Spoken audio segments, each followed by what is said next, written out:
լինել։ Իսկ Թուրքիայի ներգրավվածությունը Հայաստանի դեմ սանձազերծվող հնարավոր պատերազմում տեսնում եք։ Չէ։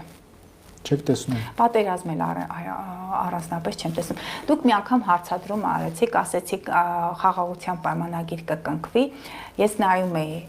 վերջերս պատահաբար բերեց մեր համատեղ հարցազրույցը, ես նշեցի, որ մինչ ընտրությունները չի լինի, որովհետև նախադրյալները կան, հարգելի արեք, այդ փաստաթուղթը իրականում փաստաթուղթը չի ստորագրվել, որքան գիտեմ ԱՄՆ-ի եւ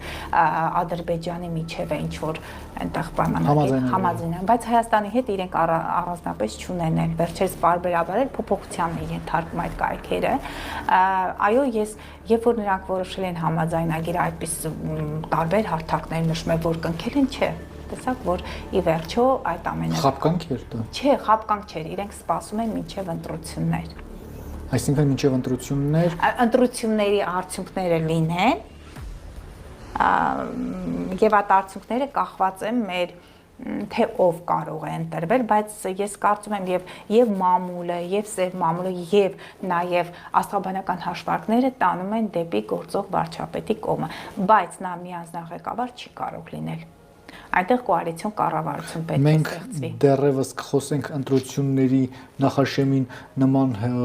թեմաներով